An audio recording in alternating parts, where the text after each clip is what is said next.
You're listening to Talk the Talk with Bill Newman and Buzz Eisenberg, WHMP. We continue our conversation with University of Massachusetts Amherst African-American Studies professor Amilcar Shabazz, who has with him and us today a very special guest. The honor and pleasure of this introduction is yours, Professor.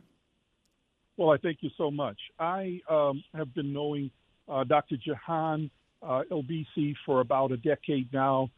She is an independent educator and artist working, among other things, for the Free Leonard Peltier campaign. As a longtime indigenous educator and Native human rights activist, she is currently working on a memoir of Leonard Peltier's spiritual advisor, Lenny Forster. So many people kind of talk the talk, but Dr. Jehann El-bisi walks the walk. She was at Standing Rock. She has made films on that particular important protest. She embodies in so many ways that kind of activism of Dr. Martin Luther King. So I'm very happy to have her here today to talk to us about this last push on the remaining days of the Biden administration to free Leonard Peltier. Welcome, Dr. El-bisi. Oh, thank you so much. That's such a generous introduction. Yati Abina relatives Nataka Yasin, and shout out to Lenny Foster if he's able to listen. And thank you so much for this opportunity. I'd like to the listeners just to point out that Leonard Peltier is the longest living political prisoner standing in the U.S. for crimes long proven he did not commit. And the federal government, in true vendetta fashion, has railroaded Leonard Peltier to pay for crimes he was accused of but did not commit, long proven. 2 FBI agents lost their lives on a fateful day in 1975, June 26, in a time of ongoing war as legally defined. I think it's really critical that we remember that the United States government was at war with the Lakota Sioux Nation and continues to be at war, and that I see the situation as part of an ongoing genocide. And we refer to that fateful day as the incident at Oglala. I encourage listeners who are not familiar with Leonard Peltier's case to have the opportunity to see that film. I believe it was aired first in 1992. It's available on YouTube. And I'd also like to point out right away that the U.S. Attorney General, former Attorney General James Reynolds, whose office handled the prosecutions and the appeals of Leonard Peltier's case, issued a public apology in 2021 acknowledging that the federal government failed to prove that Leonard Peltier personally committed any crimes on the Pine Ridge Reservation. And Reynolds since called on Biden to release Peltier. And to speak about Leonard in this moment, this present moment, has been subjected to 50 years incarceration for a crime he did not commit. He's been designated, let me interrupt for just a second if I might. He's been designated a political prisoner by Amnesty International, hasn't he? Yes, this is correct. So Amnesty International has described his conditions, his imprisonment. At that moment, he's been subjected to continuous, ongoing, and indefinite lockdowns, which is, essentially that practice where they confine the inmates for 24 hours a day. So it's solitary confinement with very, very deplorable conditions that are negatively impacting his health, which is in crisis status at this moment.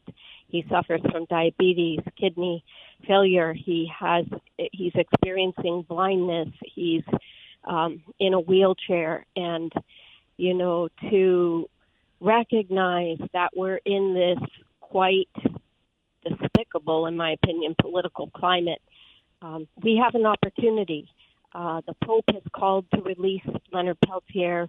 World leaders have called to release Leonard Peltier. It's not clear to us why former presidents have passed at the precise moments where they were about to issue him clemency, Clinton and Obama. But it's clear that the FBI had a long-standing grudge and vendetta to uphold, and that it's time now for healing, and it's time for reconciliation to match the words and the apologies that were afforded to Indigenous people by Pope Francis for the boarding schools, and most recently by Biden in Phoenix for everything.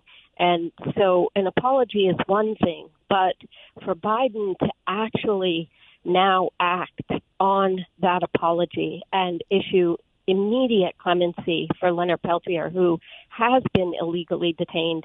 And in my opinion, I'll take responsibility for it, not being a lawyer, not knowing the law, but reviewing the precedent-setting case of plenty horses, and looking to this precise moment where we have this moment to go forward, where if we do want to uphold any principles of democracy, any shred of dignity for this country, which has practiced genocide, which is founded on colonization and the enslavement of African peoples. And we've asked... I'm sorry, I didn't mean to. I feel quite passionate about it because there are 5 days remaining, and Leonard Peltier's freedom is one phone call away. It is one call away. Our very own Congressman McGovern can call President Biden today and say, let's do this. He has the congressman and our senators, along with Brian Schatz, the senator from Hawaii, who spoke. You can see that on C-SPAN. He spoke from the Senate floor. And this is an urgent appeal. This is 50 years. The man is 80 years old. It is time for him to go home and to be with the land and see the sky and touch the earth and feel the wind on his face. He did not commit the crimes, and that is proven. And it's essential that the FBI also open themselves to the possibility of a new role in this country to uphold a better mission for justice and freedom. And we can't give up on that. Let me interrupt if I might, because we just have a few minutes left, and I do want to make this point clear to our listeners. And we should note that we are speaking with Professor Amilcar Shabazz and Professor Jehann El-bisi. El-bisi. El-bisi. I'm sorry. Thank you. It's okay. That's okay. This is Leonard Peltier's, as a practical matter, this is Leonard Peltier's last chance at freedom. Is that right? These next 5 days? It is in the sense that Biden has that power. He has the pen in hand. He has the executive authority to issue clemency today. We have appealed to Congressman McGovern to call him directly because time is of the essence. And with the incumbent president, it seems less likely because Biden administration has shown some sensitivity to Indigenous America with the first appointment of a Native American, Deb Haaland, and also some other actions. So it's a favorable administration toward Indigenous issues, and his apology indicates this. So we're just looking for him to do the right thing here, and we're looking for Congressman McGovern to please make that call today, to issue clemency today, and think of ourselves as being 80 years old and serving 50 years behind bars for a crime you didn't commit. Who do you want to be with if you're facing death? You know, may he live long and prosper, but it's possibly life and death circumstances at this moment. And to imagine the sense of relief and karmic restoration of some sense of peace and small victories that we could achieve if that call goes through. We're talking about picking up the phone, calling President Biden, and saying, let's do this. I'm sure that the current FBI has had the opportunity to rethink the grudge and to rethink the vendetta. Well, let me interrupt because we're getting close to the end of our time, and I do want you to get your perspective on this, Professor Jehann El-bisi. The FBI blames Leonard Peltier for the death of 2 FBI agents. And as you've pointed out, prosecutors not to mention the court in the court of public opinion and the opinion of those who have looked very closely at the case. Leonard Peltier didn't do it. He's not guilty of this crime that he has been in prison for the last half century. That said, the FBI has taken the position that Leonard Peltier did it, and the FBI, is adamantly opposed to his release, and that's the reason he's still in prison. Is that a fair summary? It's a fair summary, and you're correct, and that's the narrative that they push. But the actual two people that were accused of aiding and abetting, Dino Butler and Bob Robidoux, were acquitted of those murders within months of going to trial in 1976. Leonard Peltier was present at the time that happened, but he did not kill the FBI agents. That is proven. The testimony given was false.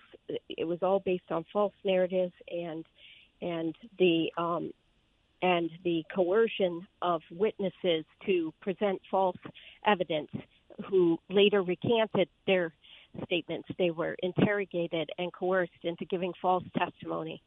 So it is very clear, and the FBI is clear, that he did not kill them. That he's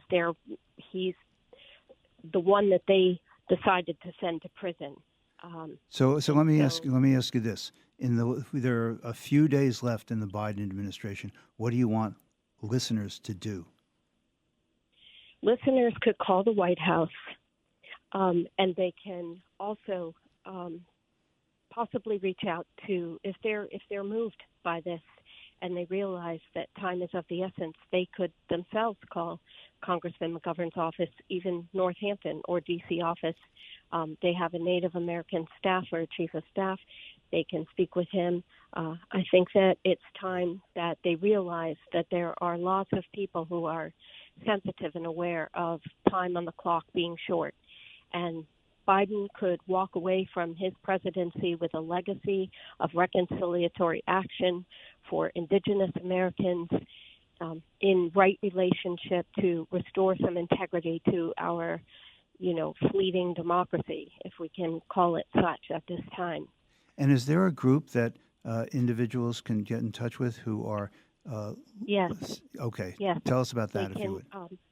Yes. Sorry, I had that. I had the website with me, but they want to be looking up Free Leonard Peltier, the Ad Hoc Defense Committee, the Ad Hoc Defense Committee for Free Leonard Peltier.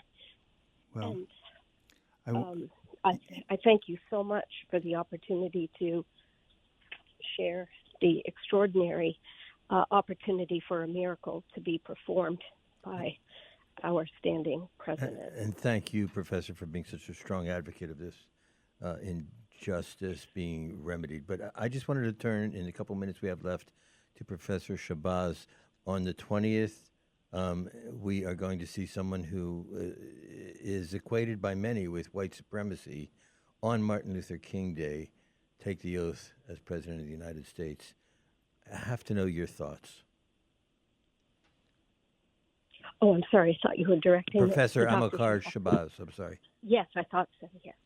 Is Professor Shabazz still with us? We may have lost him. We've had some technical difficulties. Well, Professor I'll just, but I'd like Dr. El-bisi to also weigh in. But I'll just say I looked at the previous inauguration address, and his theme of America First, runs through it. White nationalism runs through it. And I just think that he'll probably issue more of the same, and that our call to action is that it's humanity first. It's humanity for Leonard Peltier. It's humanity first all across the board. No nationalism excuses that, excuses the violence in Gaza, excuses the violence in here in America. So, other than that, I'll turn the balance of the time over to Dr. El-bisi. Thank you. And Bill, I do have that website for you. It's www.freeleonardpeltiernow.org. And I do have some music for you. You have a final word for us?